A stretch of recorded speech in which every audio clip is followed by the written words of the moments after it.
আছেন সবাই? আশা করি সবাই ভালো আছেন। আলহামদুলিল্লাহ, আল্লাহর রহমতে আমিও ভালো আছি। আবারও একটা নতুন ব্লগে আপনাদেরকে ওয়েলকাম জানিয়ে ব্লগটা স্টার্ট করতেছি। তো ভিডিওটা পুরো দেখার অনুরোধ রইল, ঠিক আছে? তো আজ আমি কোথায় যাই চলো দেখা যাক। আমার লুকটা এরকম, আমি কোনো মেকআপ টেকআপ করিনি, কারণ আমি আমার বাড়িতে যাই, আর তো আমি আমার বাবার বাড়িতে যাই, আর কোনো মেকআপ টেকআপ করিনি।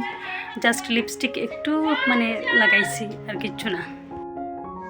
তো গাইজ দেখতে পারা এখন ঘর থেকে বেরিয়ে এখন গাড়িতে উঠছি, আর এদিকে রিজা, রায়ান এবং রায়ানের পাপা। তো এখন আমরা রওনা দিচ্ছি। আমরা এখন যাওয়ার পথে আধা রাস্তা কিন্তু পেরিয়ে গিয়েছি। আধা রাস্তা যাওয়ার পর এখানে দেখো আমরা এখানে একটা পাম্প কি বলে এটারে গ্যারেজে উঠছি। উঠে গাড়িটাকে একটু হাওয়া দিতে হয়তো, তো এখানে মানুষ নেই এখানে হাওয়া দেওয়ার জন্য। তো হঠাৎ একটা ছেলে এসে হাওয়াটা দিয়ে দিল। তারপরে আমরা আবার ছুটে গেলাম, আরও একটু জায়গা গিয়ে এগিয়ে গেলাম। আর এখানে রিজা তো ওর পাপ্পার কুলে বসে খুবই মস্তি করছে। দেখো চারিদিকে এত জাম, এত লম্বা জাম দেখতে পাচ্ছেন।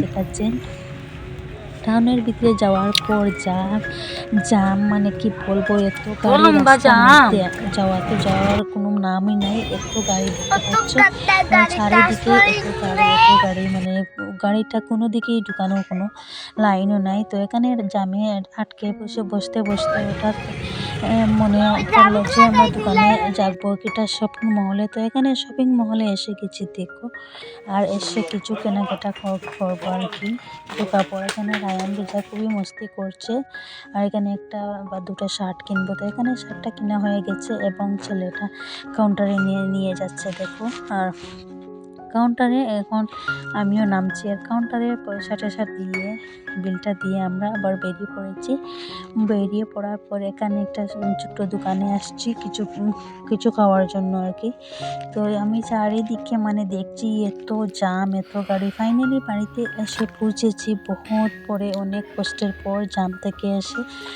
আর ওনাকে কিছু খাবার দেওয়া হচ্ছে, উনি খাচ্ছেন, কিন্তু ফার্স্টে আমি ক্লিপটা নিতে ভুলে গেছি। উনি সব কিন্তু খেয়ে শেষ করে তারপর আমার হঠাৎ মনে পড়লো যে ক্লিপটা নিয়ে নেই। খাওয়ার পর যা কিছু রয়েছে চুঙ্গার জাপা জুতা ওসব নিয়ে আমি একটা ক্লিপ নিয়ে নিচ্ছি দেখো। আজকের ভিডিওটা আপনাদের কাছে কেমন লেগেছে অবশ্যই কমেন্টে জানিয়ে দেবেন। আর আজকের জন্য বিদায় নিচ্ছি। সবাই ভালো থাকবেন, সুস্থ থাকবেন। আল্লাহ হাফিজ।